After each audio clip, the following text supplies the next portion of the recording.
kebijakan K3 nasional. Ini adalah merupakan bagian dari pelatihan dan pembinaan ahli K3 umum Kementerian Ketenagakerjaan Republik Indonesia. Kita akan meninjau kebijakan K3 secara nasional ini dalam 7 hal. Definisi dan arti, maksud dan tujuan, ruang lingkup, cara melakukan, hambatan dan masalah, contoh dan studi kasus, serta kesimpulan. Menurut Nakamura and Smallwood dalam The Politics of Policy Implementation tahun 1990, mengartikan arti kebijakan adalah serangkaian instruksi dari pembuat keputusan kepada pelaksana kebijakan yang menjelaskan tujuan dan cara-cara mencapainya. Sedangkan menurut Thomas R. Day dalam Understanding Public Policy tahun 1981, menyatakan kebijakan adalah what are the government choose to do or not to do, atau segala sesuatu yang pemerintah memilih untuk melakukan atau tidak melakukan. Jadi fokusnya kepada kebijakan negara atau kebijakan nasional. Nah, di sini kita akan mengartikan arti kebijakan sebagai berikut. Kebijakan adalah suatu aturan atau keputusan yang diambil oleh top manajemen untuk keberhasilan suatu program atau mengatasi suatu masalah. Kebijakan berlaku dalam skop organisasi pembuat kebijakan tersebut. Kebijakan nasional K3 berarti segala aturan, regulasi terkait K3 yang dibuat oleh Presiden. Dalam hal ini diwakili Kementerian Ketenagakerjaan untuk diterapkan dan diberlakukan secara nasional. Jadi kebijakan itu ada skop-skopnya. Dalam skop atau ruang lingkup perusahaan, maka kebijakan diambil dan dibuat oleh top manajemen atau pimpinan tertinggi perusahaan tersebut, yaitu mungkin saja direktur atau presiden direktur. Jadi kebijakan itu akan berlaku di seluruh organisasinya. Kebijakan juga mungkin bisa dibuat oleh masing-masing departemen dalam perusahaan tersebut.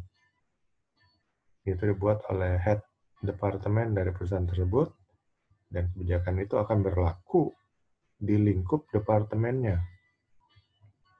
Jadi departemen kebijakan ini mempunyai lingkupnya juga ya, di mana pimpinan tertinggi daripada lingkupnya tersebut itu yang membuat kebijakan, sehingga kebijakan ini akan berpengaruh kepada seluruh anggota daripada lingkup organisasi tersebut. Maksud dan tujuan kebijakan K3. Maksud dan tujuan untuk membuat adanya kebijakan K3, pertama adalah untuk membuat tempat kerja aman, sehat, dan selamat.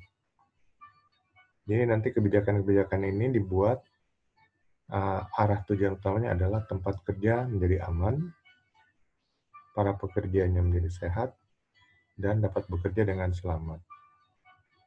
Yang kedua adalah meningkatkan performa perusahaan. Jadi dengan menerapkan kebijakan K3, maka perusahaan akan meminimalisir atau menghilangkan risiko kecelakaan kerja. Sehingga dengan demikian, profit dan performa perusahaan akan meningkat. Lalu yang ketiga adalah meminimalisir angka kecelakaan kerja. Jadi sebenarnya hubungannya dengan yang poin 2 tadi. Dengan meminimalisir angka kecelakaan kerja, dengan adanya kebijakan K3, maka akan meningkatkan performa perusahaan. Dan yang keempat, brand image positif untuk perusahaan, daerah, dan negara. Jadi dengan tidak adanya atau berkurangnya angka kecelakaan kerja, maka tentunya brand image positif untuk perusahaan tersebut ya, dan juga daerah tempat perusahaan tersebut berada, serta negara dan negara Republik Indonesia di mata negara-negara lain. Dan yang kelima, maksud tujuan kebijakan ketiga adalah untuk memenuhi hak-hak dasar dari tenaga kerja. Karena K3 adalah merupakan hak dari para pekerja. Jadi dengan membuat kebijakan ketiga, itu harus mencakup bagaimana para pekerja mendapatkan haknya ya, dalam hal bekerja dengan aman, selamat, dan sehat. Ruang lingkup kebijakan K3. Ini kebijakan K3 nasional, maka ruang lingkupnya adalah seluruh perusahaan dan organisasi yang berada di wilayah Kesatuan Negara Kesatuan Republik Indonesia, serta seluruh pekerja di wilayah Negara Kesatuan Republik Indonesia, dan seluruh peralatan dan instalasi teknis yang beroperasi di wilayah Negara Kesatuan Republik Indonesia. Jadi ruang lingkupnya adalah seluruh wilayah Indonesia. Jadi seluruh perusahaan, organisasi, pekerja, maupun peralatan dan instalasi teknis ini akan termasuk ke dalam objek daripada kebijakan K3 nasional. Cara melakukan kebijakan K3. Cara melakukan kebijakan K3, pertama, sosialisasi dan pengawasan oleh pegawai pengawas Dinas Tenaga Kerja Provinsi, dibantu oleh ahli K3 yang bekerja di perusahaan di provinsi tersebut. Jadi pertama disosialisasikan dulu kebijakan-kebijakan K3 dari pemerintah dan diawasi penerapannya oleh pegawai Dinas Tenaga Kerja Provinsi dan dibantu oleh ahli keselamatan kerja yang bekerja di perusahaan-perusahaan yang ada di provinsi tersebut.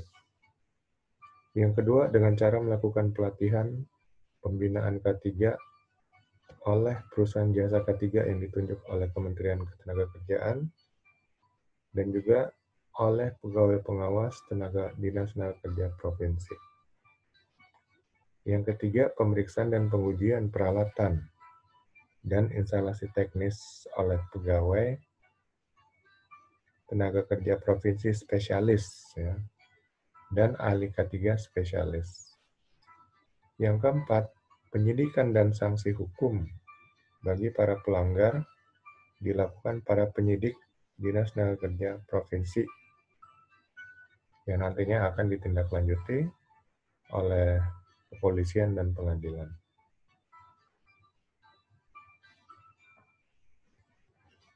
Hambatan dan masalah penerapan kebijakan K3.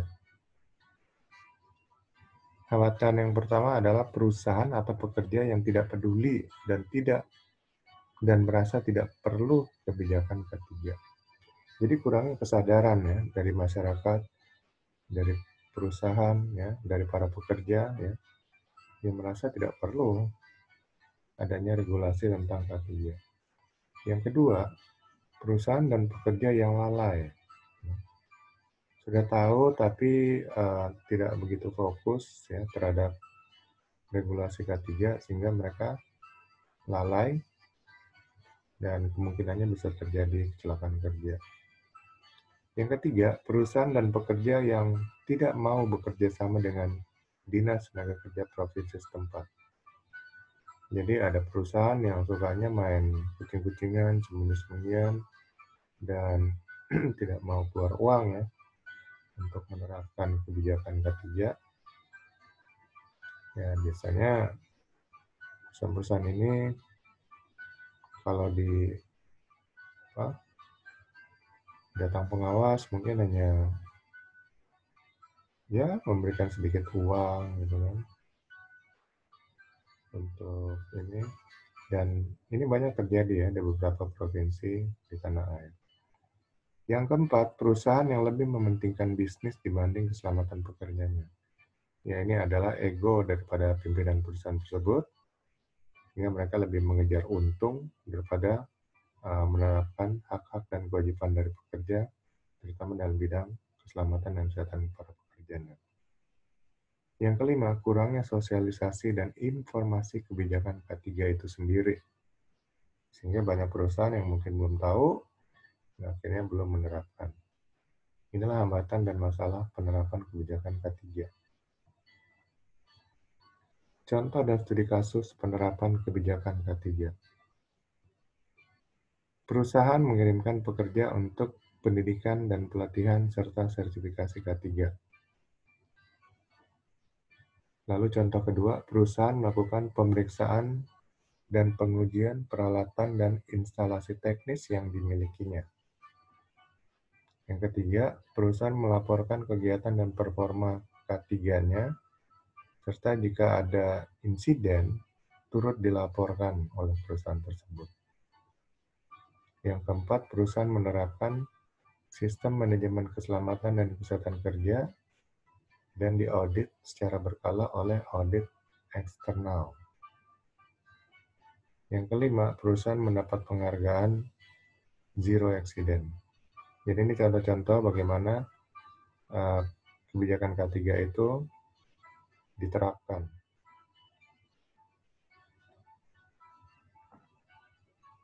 Kesimpulan, sosialisasi dan penerapan kebijakan keselamatan dan kesehatan kerja. Kebijakan K3 dari pemerintah wajib dipatuhi perusahaan dan para pekerjanya, dan para pekerja wajib mengingatkan manajemennya untuk penerapan tersebut. Membentuk panitia pembina keselamatan dan kesehatan kerja atau P2K3 dan melaporkan secara berkala aktivitas dan performa K3 di tempat kerjanya. Menerapkan SMK3 dan audit berkala dan memperbaiki temuan-temuan kekurangannya. Memberikan pelatihan dan sertifikasi K3 kepada pekerjanya sesuai kebijakan, serta sertifikasi pada alat dan instalasi teknis di tempat kerja. Yang kelima, bekerja sama dengan pegawai pengawas Dinas Tenaga Kerja Provinsi setempat. Yang keenam, Indonesia harus memperbaiki performa K3-nya karena tertinggal jauh dibanding negara-negara lainnya di dunia. Yang ketujuh, K3 diharapkan menunjang program pembangunan nasional, rencana strategis nasional, dan rencana pembangunan tahunan. Yang kedelapan, performa K3 diharapkan dapat meningkatkan kepercayaan luar negeri untuk meningkatkan investasi mereka di Indonesia. Inilah kira-kira kesimpulannya. Ya. Semuanya kegunaannya sama-sama akan dinikmati oleh para pekerja, oleh para pengusaha, dan juga oleh pemerintah Negara Kesatuan Republik Indonesia. Jadi kita memahami betapa pentingnya kebijakan K3 itu diberlakukan secara nasional. Terima kasih atas perhatiannya untuk materi tentang kebijakan K3 nasional.